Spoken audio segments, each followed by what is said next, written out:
ಶ್ರೀ ಮಾರುತಿ ಹಾಗೂ ರಾಮೇಶ್ವರ ಸ್ವಾಮಿ, ಅಣತಿ ಲಕ್ಷ್ಮೀದೇವಿ ಅಮ್ಮ ಹಾಗೂ ಬೀಚಗೊಂಡನಹಳ್ಳಿಯ ಶ್ರೀ ದೊಡ್ಡಮ್ಮ ದೇವಿಯವರ ಬ್ರಹ್ಮ ರಥೋತ್ಸವ ಇಂದು ಸಾವಿರಾರು ಭಕ್ತಾದಿಗಳ ಸಮ್ಮುಖದಲ್ಲಿ ಜರುಗಲಿದೆ.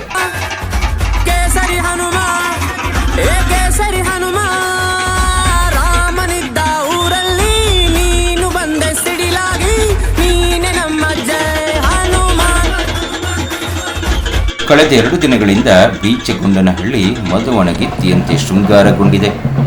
ಮಾರುತಿಯವರ ಹಾಗೂ ರಾಮೇಶ್ವರ ಸ್ವಾಮಿ, ಲಕ್ಷ್ಮೀದೇವಿ ಸಮೇತ ದೊಡ್ಡಮ್ಮ ದೇವಿಯ ಆಗಮನದೊಂದಿಗೆ ಆಘ್ರೋದಕ ಸಂಗ್ರಹಣೆ, ಸ್ವಸ್ತಿ ವಾಚನ, ವಾಸುದೇವ ಪುಣ್ಯಾಹ ವಾಚನ, ಪಂಚಗವ್ಯ ಆರಾಧನೆ ಸೇರಿದಂತೆ ಅಂಕುರಾರ್ಪಣೆ ದ್ವಾರ ತೋರಣ ಜರುಗಿತು. 2ನೇ ದಿನ ವೇದ ಪ್ರಬಂಧ ಪಾರಾಯಣದೊಂದಿಗೆ ಪಂಚಾಮೃತ ಅಭಿಷೇಕ, ದ್ವಾರ ತೋರಣ, ಧ್ವಜ ಕುಂಭಾರೋಧನೆ, ತ್ರಯೋಸ್ಥಾನ ಅರ್ಚನೆ, ನವಗ್ರಹ ಮೃತ್ಯುಂಜಯ ಹೋಮ, ತಾರಕ ಹೋಮ, ರಾಮ ತಾರಕ ಹೋಮ, ಶಾಂತಿ ಹೋಮ, ಸುದರ್ಶನ ಹೋಮ ಸೇರಿದಂತೆ ಸ್ವಾಮಿಯವರಿಗೆ ಅಷ್ಟವಧಾನ ಸೇವೆ ಮತ್ತು ಪೂರ್ಣಾವತಿ ಹಾಗೂ ತೀರ್ಥ ಪ್ರಸಾದ ವಿನಿಯೋಗವಾಯಿತು. 3 ದಿನ ಕಾರ್ಯಕ್ರಮ ಇದೆ. ಸೋಮವಾರ ಅಂದರೆ ಇಂದಿನ ಸೋಮವಾರ ಗಂಗಸ್ಥಾನ ವಿಶೇಷವಾದ ಪೂಜೆ ಇತ್ತು. ಇವತ್ತು ಕಳಶ ಸ್ಥಾಪನೆ ಅಂದರೆ ನಮ್ಮ ರಥಕ್ಕೆ ಕಳಶ ಸ್ಥಾಪನೆ ಆಗಿದೆ. ಹಾಗೆ ಊರಿನ ಪ್ರಮುಖ ಬೀದಿಗಳಲ್ಲೆಲ್ಲ ಮೆರವಣಿಗೆ ಆಗಿದೆ. ನಾಳೆ ಒಂದು 10 ರಿಂದ 11 ಗಂಟೆಗೆ ಸ್ವಾಮಿಯವರ ಬ್ರಹ್ಮ ರಥೋತ್ಸವ ಕಾರ್ಯಕ್ರಮ ಇದೆ. ಆದರೆ ಇಷ್ಟೆಲ್ಲ ಕಾರ್ಯಕ್ರಮಕ್ಕೆ ನಮ್ಮ ಸ್ವಾಮಿಯವರ ಒಂದು ವಿಶೇಷವಾದ ಶಕ್ತಿಯಿಂದ ಇಷ್ಟೆಲ್ಲ ನಡೀತಾ ಇದೆ. ಸುಮಾರು ಟೈಮ್ ತಗೊಳುತ್ತೆ. ನಮ್ಮ ಸ್ವಾಮಿ ಎಲ್ರಿಗೂ ಒಲ್ದಿದ್ದಾರೆ. ನಂಬಿದವ್ರನ್ನ ಯಾರನ್ನೂ ಕೈ ಬಿಟ್ಟಿಲ್ಲ. ದೇವಸ್ಥಾನ ಪ್ರಾರಂಭದಿಂದ ಒಂದೇ ಒಂದು ಮಂಗ ಬಂದು ಇಲ್ಲಿ ಸೇರ್ಕೊಂಡಿರ್ತೀವಿ ಮರಕ್ಕೆ. ನಾವು ಭಾಳ ಚಿಕ್ಕ ಹುಡುಗರು. ಆದರೆ ಅದೇನು ಮಾಡೋದು ಅಂದರೆ ಎಲ್ಲರೂ ಕೆಲಸ ಬಿಟ್ಟಾಗ ಇದ್ರ ಮೇಲೆ ಓಡಾಡೋದು. ಕೆಲಸ ನಡೆಯೋಂಥ ಟೈಮಲ್ಲಿ ಇಲ್ಲಿ ಬರ್ತಿರಲಿಲ್ಲ, ಮರದಲ್ಲಿ ಇರೋದು. ಪ್ರತಿದಿನ ಈ ದೇವಸ್ಥಾನದ ಒಂದು ಜೀರ್ಣೋದ್ಧಾರ ಆಗೋವರೆಗೂ ಸಹ ಇಲ್ಲೇ ಇದ್ದು ಆಮೇಲೆ ಕಾರಣಾಂತರಾಗೆ ಮಾಡೋದು.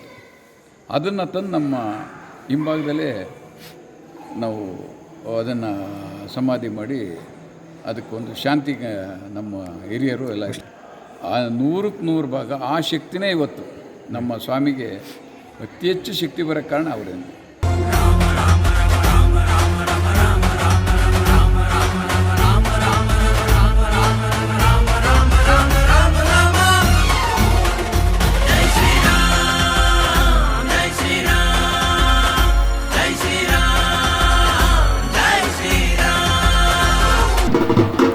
ಶ್ರೀ ಮಾರುತಿ ಹಾಗೂ ರಾಮೇಶ್ವರ ಸ್ವಾಮಿ, ಅಣತಿ ಲಕ್ಷ್ಮೀದೇವಿ ಅಮ್ಮ ಹಾಗೂ ಬೀಚಗೊಂಡನಹಳ್ಳಿಯ ಶ್ರೀ ದೊಡ್ಡಮ್ಮ ದೇವಿಯವರ ಬ್ರಹ್ಮ ರಥೋತ್ಸವ ಇಂದು ಸಾವಿರಾರು ಭಕ್ತಾದಿಗಳ ಸಮ್ಮುಖದಲ್ಲಿ ಜರುಗಲಿದೆ. ಮನೆಯಿಂದಲೂ ಕೂಡ ಗಂಗಾ ಪೂಜೆ ನಡೆಯಿತು. ಪ್ರಥಮ ಅಂಕುರಾರ್ಪಣ ಅಂತ ಹೇಳ್ತಾರೆ. ಗಂಗಾ ಪೂಜೆಯೊಂದಿಗೆ ಆಗಮೋಕ್ತವಾಗಿ ವಿದ್ವಾನ್ ವೆಂಕಟೇಶ್ವರರ ಘನ ಅಧ್ಯಕ್ಷತೆಯಲ್ಲಿ ನಮ್ಮ ಅರ್ಚಕರ ಆಗಮಕರ ವೃಂದವರ ಅನುಮತಿಯ ಆಧಾರದ ಮೇಲೆ, ಗ್ರಾಮದವರ ಅನುಮತಿಯ ಆಧಾರದ ಮೇಲೆ ಮತ್ತು ದೇವರ ಮಾರುತಿ ಮತ್ತು ಲಕ್ಷ್ಮೀ ದೇವರ ಕೃಪೆಯ ಮಾರ್ಗದರ್ಶನದಿಂದ ದೊಡ್ಡಮ್ಮ ದೇವಿ, ರಾಮೇಶ್ವರ ಸರ್ವದೇವತೆಗಳ ಕೃಪೆಯಿಂದ ಎಲ್ಲವೂ ಕೂಡ ಬಹಳ ವಿಜೃಂಭಣೆಯಿಂದ ನಡೀತಾ ಇದೆ.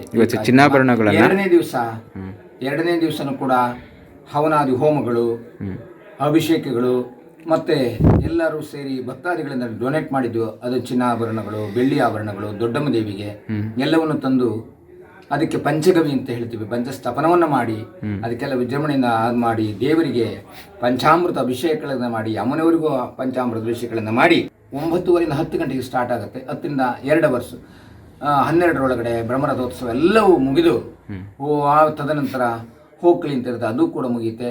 ಊಟ ಪ್ರಸಾದವೂ ಕೂಡ 3 ದಿವಸದಲ್ಲೂ ಕೂಡ ನಮಗೆ ಆಯೋಜನೆ ಮಾಡಿದ್ದಾರೆ.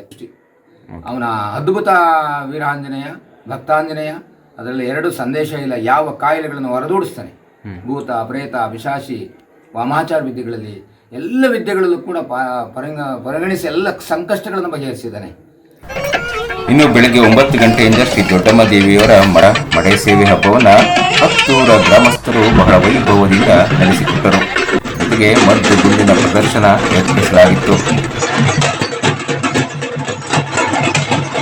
ಸಂಜೆ ರಾತ್ರಿ ಮಾರುತಿ ಹಾಗೂ ದೊಡ್ಡಮ್ಮ ಹಾಗೂ ಅಣತಿಯಮ್ಮನವರ ವೈಭವದ ಅಡ್ಡೆ ಕುಣಿತ, ಸೇರಿದಂತೆ ವಿವಿಧ ಧಾರ್ಮಿಕ ಕಾರ್ಯಕ್ರಮಗಳು ಜರುಗಿದವು. ಇಂದು ಬೆಳಗ್ಗೆ 10:30ರಿಂದ 11 ಗಂಟೆಯ ಒಳಗೆ ಸಲ್ಲುವ ಮಿಥುನ ಲಗ್ನದಲ್ಲಿ ಶ್ರೀಯವರ ಬ್ರಹ್ಮ ರಥೋತ್ಸವ ಜರುಗಲಿದ್ದು, ಹತ್ತೂರು ಸೇರಿದಂತೆ ರಾಜ್ಯದ ವಿವಿಧ ಭಾಗಗಳಿಂದ ಆಗಮಿಸುವ ಭಕ್ತರ ಸಮ್ಮುಖದಲ್ಲಿ ಬ್ರಹ್ಮ ರಥೋತ್ಸವ ಜರುಗಲಿದೆ.